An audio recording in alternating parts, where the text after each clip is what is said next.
সাংবাদিকে তেখেতক সুধিছিল আপোনাৰ এজেণ্ডা কি হ'ব তেতিয়া তেওঁ কৈছে মোৰ কি এজেণ্ডা থাকে এজেণ্ডাটো পাব্লিকৰহে থাকিব লাগে বুলি সকলোৰে মনত এই প্ৰশ্ন যে বিটিচি প্ৰধানৰ পত্নীয়ে আপোনাৰ বিৰুদ্ধে ইয়াত কংগ্ৰেছ কেণ্ডিডেট যদিও দিছে কংগ্ৰেছৰ তেনেকুৱা কোনো অস্তিত্ব নাই বুলি আমি ক'ব পাৰোঁ মই সময় দি আছোঁ 24/7 কিন্তু তেখেতে কৈছে সপ্তাহত মই এদিন লগ কৰিম যদি তেওঁ ছ'চিয়েল ৱাৰ্কাৰ হ'লেহেঁতেন এই 17 বছৰ তেওঁ কি কৰিছে একোটো কৰা নাই নমস্কাৰ টাইমিটৰ বিশেষ অনুষ্ঠান নেতাৰ সৈতে 24 ঘণ্টালৈ মই জ্যোতিদীপ বৈশ্যই আপোনালোকক স্বাগতম জনাইছোঁ আমি ৰাজ্যৰ বিভিন্ন প্ৰান্তলৈ গৈছোঁ বৰ্তমান সময়ত নিশাৰ ভাগতো প্ৰতিটো সমষ্টিতেই নিৰ্বাচনী প্ৰচাৰ চলি আছে প্ৰাৰ্থীসকলে জনতাৰ সৈতে কথা পাতি আছে আৰু জনতাক ক'ব বিচাৰিছে যে বিগত 5 বছৰত তেওঁলোকে কি কৰিলে আৰু আগন্তুক সময়ত যদি নিৰ্বাচিত হয় তেওঁলোকে জনতাক কি প্ৰতিশ্ৰুতি দিব এই অনুষ্ঠানত আমাক সহযোগ কৰিছে ষ্টাৰ চিমেণ্ট আৰু প্লাইষ্টৰী আৰু এই মুহূৰ্তত মই উপস্থিত আছোঁ কোকৰাঝাৰ বিধানসভা সমষ্টিত আৰু আমাৰ লগত নিশা প্ৰায় এতিয়া 11 বাজিব হৈছে 10 বাজিব হৈছে আৰু এই মুহূৰ্তত আমাৰ লগত উপস্থিত আছে কোকৰাঝাৰ বিধানসভা সমষ্টিৰ বিধায়ক লৰেন্স ইছলাৰী ডাঙৰীয়া প্ৰথমতে আপোনাক টাইমিটলৈ স্বাগতম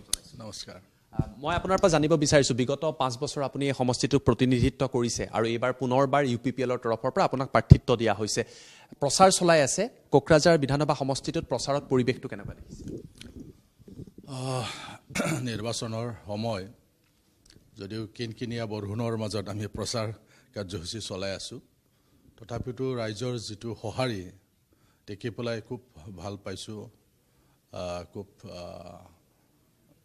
স্বতঃস্ফূৰ্তভাৱে ৰাইজ এতিয়াও ওলাই আহিছে কথাবিলাক শুনিবলৈ 5 বছৰ মই কি কৰিলোঁ আৰু মোৰ নতুন প্ৰতিশ্ৰুতি কি হ'ব তো বিশেষকৈ নিউ ভোটাৰ্ছ তেওঁবিলাকৰ আকৃষ্ট হোৱাটো মই দেখিবলৈ পাইছোঁ প্ৰতিটো সভাতে তেওঁলোকৰ এটা জিজ্ঞাসা এটা মনোভাৱ দেখিবলৈ মই পাইছোঁ যে 5 বছৰত আপুনি কি কৰিব আৰু নতুন প্ৰজন্মৰ কাৰণে এই কথাটো মই লক্ষ্য কৰিছোঁ প্ৰত্যেক আমাৰ নিৰ্বাচনী সভাতে খুব মোৰো ভাল লাগিছে যে মই আগত বিশেষকৈ আপোনালোকে যদি চাই কোকৰাঝাৰ ইউনিভাৰ্চিটি ইয়াত ফুল ফ্লেজেড হোৱাত মোৰ যথেষ্ট অৰিহণা আছে মোৰ এটা কণ্ট্ৰিবিউশ্যন আছে আৰু ইয়াত এই ইউনিভাৰ্চিটিটো বেলেগ ইউনিভাৰ্চিটিতকৈ অলপ সুকীয়াকৈ ইয়াত যিটো এডমিনিষ্ট্ৰেশ্যন ছেটআপ ইয়াত যাতে লোকেল কাউন্সিলৰো যাতে অলপ মানে কণ্ট্ৰল থাকে তাৰ কাৰণে মই 16টা এমেণ্ডমেণ্ট বিল দিছিলোঁ যেতিয়া ইউনিভাৰ্চিটি বিল পাছ কৰিছিলে তেতিয়া মই 16টা এমেণ্ডমেণ্ট দিছিলোঁ মোৰ 16টা এমেণ্ডমেণ্ট বিলটো আমাৰ সন্মানীয় শিক্ষামন্ত্ৰী ডক্টৰ ৰণোজ পেগুৱে তেওঁ গ্ৰহণ কৰিছে মুখ্যমন্ত্ৰীয়ে সঁহাৰি জনাইছে আৰু সেইমতে বেলেগ বেলেগ ইউনিভাৰ্চিটিতকৈ আমাৰ কোকৰাঝাৰ যিটো ইউনিভাৰ্চিটি এতিয়া হৈ গ'ল এইটো অলপ সুকীয়া যাতে লোকেল এডমিনিষ্ট্ৰেশ্যনেও মানে কাউন্সিলৰ ফালৰ পৰাও তাত অলপ চোৱা চিতা কৰিব পৰাকৈ তেনেকুৱা এটা মানে ব্যৱস্থাটো ইয়াত ৰাখিব পৰা হৈছে এইটো মোৰ কাৰণে ইতিবাচক এটা দিশ ইয়াৰ পিছত যুৱ সমাজৰ কাৰণে মই 2খন ষ্টেডিয়াম আনিবলৈ সক্ষম হ'লোঁ ৰুৰেল ষ্টেডিয়াম এখন আৰু ডিষ্ট্ৰিক্ট ষ্টেডিয়াম বুলি মানে স্পৰ্টছ ষ্টেডিয়াম বুলি এখন 100 কোটি টকাৰ মই ইয়াত আনিবলৈ পাইছোঁ আপোনালোকে জানে কোকৰাঝাৰত ক্ৰীড়াৰ ক্ষেত্ৰত কোকৰাঝাৰ অসমৰ ভিতৰত মানে 1 নহ'লে 2ত আমাৰ নামটো আছে কোকৰাঝাৰ ইয়াত ইণ্টাৰনেশ্যনেল নেশ্যনেল বহুতো প্লেয়াৰ আছে সেইফালৰ পৰা বেলেগ ডিষ্ট্ৰিক্টত দিয়া হৈছে 60 crore ষ্টেডিয়াম কিন্তু মুখ্যমন্ত্ৰীয়ে মোৰ অনুৰোধত ইয়াত 100 কোটি টকাৰ ষ্টেডিয়াম মানে ইয়াত চেংচন দিলে অলৰেডি টেণ্ডাৰো হৈ গ'ল উত্তম কনষ্ট্ৰাকশ্যনে এই কামটোও পাইছে কাম মানে আৰম্ভ হ'বই আৰু এইবিলাক এটা উল্লেখনীয় দি বুলি মই ক'ব পাৰোঁ কোকৰাঝাৰত বহুত চহৰত দেখিলোঁ মই যে কনভেনশ্যন চেণ্টাৰ আছে আমাৰ ইয়াত নাছিলে মই হোৱাৰ পিছত এতিয়া কনভেনশ্যন চেণ্টাৰ 700 ছিটিং কেপাচিটিৰ ডাঙৰ এটা কনভেনশ্যন চেণ্টাৰ গুৱাহাটীৰ মাছখোৱাৰ লেখীয়াকৈ এতিয়া নিৰ্মাণ হৈ আছে 70% মানে ইয়াৰ নিৰ্মাণৰ কাম চলি আছে তেওঁ তেনেকুৱা এটা কিছুমান মানে যিটো আগত হোৱা নাছিল বা কোনেও মনত পেলোৱা নাছিল এইবিলাক কাম এতিয়া মোৰ সমষ্টিত মানে কাম হৈ আছে মোৰ আন এটা প্ৰশ্ন হৈছে এইবাৰ যদি এটা সমষ্টিৰ ওপৰত সকলোৰে দৃষ্টি নিবদ্ধ হৈছে সেয়া হৈছে কোকৰাঝাৰ বিধানসভা সমষ্টি ইয়াৰ কাৰণটো হৈছে হাগ্ৰাবা মহিলাৰী পত্নী তেখেতক এইবাৰ প্ৰথমবাৰলৈ সমষ্টিটোক প্ৰাৰ্থিত্ব প্ৰদান কৰা হৈছে আৰু শেৱালী মহিলাৰী আপোনাৰ বাবে কিমান প্ৰত্যাহ্বান হ'ব বুলি আপুনি ভাবে কিয়নো সকলোৰে মনত এই প্ৰশ্ন যে বিটিচি প্ৰধানৰ পত্নীয়ে আপোনাৰ বিৰুদ্ধে প্ৰতিবাদ নিশ্চয় জালুকবাৰীৰ পিছত চাগে কোকৰাঝাৰ যিবিলাক খবৰ ওলাই আছে কিন্তু আপোনালোকে চাওক তেখেতে আগত কোনো দল সংগঠনৰ লগত জড়িত নাছিলে বিপিএফও কৰা নাছিলে সমাজ সেৱা বুলিবলৈ তেখেতৰ ক'ব পৰা তেনেকুৱা নাই তো পোনপটীয়াকৈ তেখেতে হাগ্ৰামা মহিলাৰ সহধৰ্মিনী অসমত হয়তো এইবাৰ যিটো এফিডেভিট দিলে কেণ্ডিডেটবিলাকৰ এফিডেভিট, তাত যদি চোৱা যায় সকলোতকৈ ধনী ব্যক্তিজন হ'ল শিউলি মহিলাৰী, যাৰ 36টা পাছবুক একাউণ্ট আছে। সৰ্বমুঠ তেওঁৰ সম্পত্তি যদি দেখিছোঁ আমি প্ৰায় 1.5 কোটি। তো এজন এনেকুৱা ব্যক্তি কোকৰাঝাৰত আজি কণ্টেষ্ট কৰিবলৈ ওলাই আহিছে। স্বাভাৱিকতে মানুহবিলাকৰ এটা কৌতূহল জন্মিছে, বিটিজি শিৱৰ সহধৰ্মিনী, আনফালে এক্সিষ্টিং এজন MLA ইয়াত প্ৰতিদ্বন্দ্বিতা হ'ব। ইয়াত কংগ্ৰেছ কেণ্ডিডেট যদিও দিছে, কংগ্ৰেছৰ তেনেকুৱা কোনো অস্তিত্ব নাই বুলি আমি ক'ব পাৰোঁ, আৰু নিৰ্দলীয় দিছে, ভোটাৰ্ছ পাৰ্টি দিছে, তেওঁলোকো ফেক্টৰ নহয়। ইয়াত মূল প্ৰতিদ্বন্দ্বীটো সদায় কোকৰাঝাৰত BPF ভাৰ্চেছ UPPLৰ হৈ আছে। যোৱাবাৰতো ইয়াত মানে কেবিনেট মিনিষ্টাৰ প্ৰমীলা ৰাণী বাইদেউ আছিলে, আৰু চাৰিওফালে মোৰ সমষ্টিৰ চাৰিওফালে BPFৰ ফালৰ পৰা MCLA আছিলে। ইয়াত হাগ্ৰামা মহিলাৰ নিজে আছিলে, দেৰহাছাত বসুমতাৰী, দনেশ্বৰ গোয়াৰী, ৰাজীৱ ব্ৰহ্ম, 4জন আছিলে, আৰু কেণ্ডিডেটটো হ'ল আছিলে প্ৰমীলা ৰাণী ব্ৰহ্ম। এতিয়াও সেই 4জনেই আছে 4টা সমষ্টিত, কিন্তু এতিয়াৰটো প্ৰমীলা বাইদেউ নহয়, এতিয়াৰটো শিউলি মহিলাৰী, যি মানুহৰ ওচৰত যাব পৰা নাই, মানুহৰ ওচৰত কেতিয়াও গৈ পোৱা নাই। এজন যদি তেওঁ ছ'চিয়েল ৱাৰ্কাৰ হ'লেহেঁতেন, এই 17 বছৰ তেওঁ কি কৰিছে? একোটো কৰা নাই। আজি তেখেতে বহুত ডাঙৰ ডাঙৰ কথা ক'ব পাৰে, কিন্তু এই 17 বছৰত এজ এ ছ'চিয়েল ৱাৰ্কাৰ ক'ৰবাতো যাব লাগিছিল, কাৰোবাৰটো খবৰ ল'ব লাগিছিল, এইবিলাক হোৱা নাই। আৰু তেখেতক যেতিয়া আপোনালোকৰ সাংবাদিকে তেখেতক সুধিছিল আপোনাৰ এজেণ্ডা কি হ'ব বুলি, তেতিয়া তেওঁ কৈছে মোৰ কি এজেণ্ডা থাকিব, এজেণ্ডাটো পাব্লিকৰহে থাকিব লাগে বুলি কৈছে। তো পোনচাতে পেৰাচুট লেণ্ডিং হৈছে পলিটিক্সত, এটা পজিশ্যন পাবৰ কাৰণে। মই MLA হ'ম, মোৰ MLAৰ পজিশ্যন লাগিব, এনেকুৱা তেওঁ পেৰাচুট লেণ্ডিং হৈছে পলিটিক্সত। গতিকে মানুহবিলাকে এইটো বিশ্বাস লোৱা নাই, আৰু তেওঁ প্ৰচাৰত কৈছে মই সপ্তাহত ৰাইজক এদিন লগ কৰিম। মই সময় দি আছোঁ 24/7, 7/24, কিন্তু তেখেতে কৈছে সপ্তাহত মই এদিন লগ কৰিম।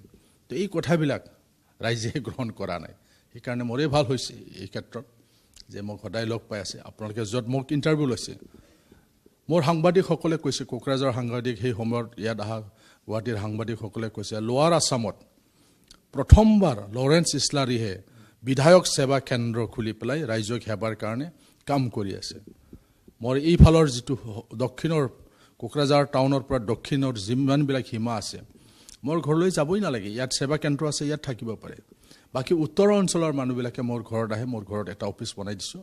এনেকুৱা 5 বছৰ ধৰি পেলাই মই ৰাইজৰ সুবিধাৰ্থে কাম কৰি আছোঁ। এইটো ভাড়াঘৰ, মোৰ নিজা ঘৰ নহয়, এইটো ভাড়াঘৰ লৈ পেলাই বিধায়ক সেৱা কেন্দ্ৰ মই খুলিছোঁ ৰাইজৰ সেৱাৰ কাৰণে। সেইকাৰণে মানে সহজে মানুহবিলাকে মোক পায়। কিন্তু এটাই ঘৰ, সেইটো হ'ল BTCৰ চিফ হাগ্ৰামা মহিলাৰী। সেই ঘৰতে আকৌ যদি MLA এজন হয়, কাৰণ আপোনালোকেও জানে সাংবাদিক হিচাপে বা আপোনালোকৰো খবৰ আছে, কোনোদিন পাব্লিকক লগ নকৰে হাগ্ৰামা মহিলাৰ নিজৰ ঘৰত, তেওঁ কোনো দৰখাস্ত নলয় তেনেকুৱা। সেইকাৰণে এনেকুৱা পৰিৱেশত সেই ঘৰৰ পৰা যে আকৌ এজন যে MLA নিৰ্বাচিত হ'ব, সেইটো পাব্লিকবিলাকে বিচৰা নাই। সেইকাৰণে সকলো মানুহবিলাকে কৈছে নহয়, লৰেন্সক য'ত আমি সদায় পাই থাকোঁ, বিভিন্ন সভা সমিতিত মাতিলে তেওঁ আহে, সেইকাৰণে আমি পুনৰবাৰ লৰেন্সকে ভোট দিম বুলি মানুহবিলাকে মন থিৰাং কৰি লৈছে। মোৰ আন এটা প্ৰশ্ন, আপুনি বিগত 5 বছৰে কি কি কাম কৰিলে ইতিমধ্যে ক'লে, কিন্তু যিসকল এইবাৰ আপোনাক ভোট দিব বিচাৰিছে সমষ্টিটো কোকৰাঝাৰ, এই সমষ্টিটোৰ ভোটাৰক লৈ আপোনাৰ কি প্ৰতিশ্ৰুতি হ'ব যদি আপুনি পুনৰবাৰ বিধায়ক হিচাপে নিৰ্বাচিত হয়? আপোনাৰ পৰিকল্পনা কি, আপোনাৰ ভিজন কি আপোনাৰ সমষ্টি? মোৰ কেইবাটাও ভিজন আছে। প্ৰথমতে হ'ল আমাৰ সমষ্টিটো এইবাৰ সৰু হৈছে। আগত আছিলে 1,96,000 ভোটাৰ্ছ, আৰু এতিয়া মাত্ৰ 1,44,000, 52,000 আমাৰ পৰা গ'ল বিভিন্ন সমষ্টিত, দুটুমা সমষ্টিত আৰু বাওকুংগ্ৰী সমষ্টিত। ভোটাৰ হিচাপে 52,000 হ'লেও ভৌগোলিকভাৱে বহুতো অঞ্চল আমাৰ পৰা গ'ল। সেইকাৰণে আমাৰ এটা সৰু এটা সমষ্টি। গতিকে এই সৰু এটা সমষ্টিত অসম চৰকাৰৰ পৰা যিবিলাক আমি আঁচনি পাওঁ, অৰুণোদয়ৰ পৰা আৰম্ভ কৰি মুখ্যমন্ত্ৰী আত্মনিৰ্ভৰশীল অভিযানৰ পৰা এইফালে CM AAA, যুৱকসকলক যি 2 লাখকৈ লোন দিয়া হয়, 1 lakh subsidy, 1 lakh loan, skill training পোৱা হয়, এইবিলাক মই যি ধৰণৰ আগত ডাঙৰ সমষ্টিত কৰিছিলোঁ, এইবাৰ মোৰ সৰু সমষ্টি হ'ল। যদি ইয়াত VCDC সেইটো কাউণ্ট কৰা হয়, অনলি 26 VCDC, 26টাহে VCDC আছে, আৰু আমাৰ কোকৰাঝাৰ টাউনত 10টা ৱাৰ্ড, ইমান ডাঙৰ নহয়। আপোনাক কৈছোঁ মই ভৌগোলিকভাৱেও সৰু হ'ল মোৰ, আৰু ভোটাৰ্ছ হিচাপেও কম হ'ল। গতিকে এনেকুৱা ক্ষেত্ৰত মই বিভিন্ন ধৰণৰ যিবিলাক চৰকাৰী আঁচনি আহে এই আঁচনিবিলাক ভালকৈ এইবাৰ মই ভগাব পাৰিম। নম্বৰ 1, যিবিলাক চৰকাৰৰ পৰা আহে মুখ্যমন্ত্ৰী পকী পথ, RIDFৰ ৰাস্তা, আছাম মালাৰ ৰাস্তা, মডেল অংগনবাদী, আছাম দৰ্শনত মন্দিৰ দিয়া, এইবিলাক ভালকৈ ভগোৱাৰ পিছতো মোৰ চিন্তাটো হ'ল নিবনুৱা যুৱক যুৱতীসকলক কৰ্মসংস্থাপন দিবৰ কাৰণে চালাকাটিত এটা NTPC আছে। সেই NTPCৰ পৰা বৈ যোৱা যিটো ফ্লাইছ এইটো বিভিন্ন চিমেণ্ট ফেক্টৰীত বিক্ৰী কৰা হয়। আগত এইটো চিডলি আছিল, যাৰ কাৰণে মই 5 বছৰ মই পৰিকল্পনা কৰিব পৰা নাছিলে, কিন্তু এই NTPCটো বৰ্তমান কোকৰাঝাৰ সমষ্টিত আহিল। গতিকে মোৰ পৰিকল্পনা মতে সেই প্ৰাইচটো য'ত বিভিন্ন মানে চিমেণ্ট ফেক্টৰীত বিক্ৰী কৰা হয়, তো আমি ইয়াত কিয় চিমেণ্ট ফেক্টৰী মাতি আনিব নোৱাৰোঁ? ইতিমধ্যে মই কেইবাটাও চিমেণ্ট কোম্পানীৰ লগত মই যোগাযোগ হৈছোঁ। তেওঁলোকে কৈছে আপুনি আগত যেতিয়া আহক আমাক মাটিৰ ব্যৱস্থা কৰক, আমি তাতে চিমেণ্ট ফেক্টৰী বনাম।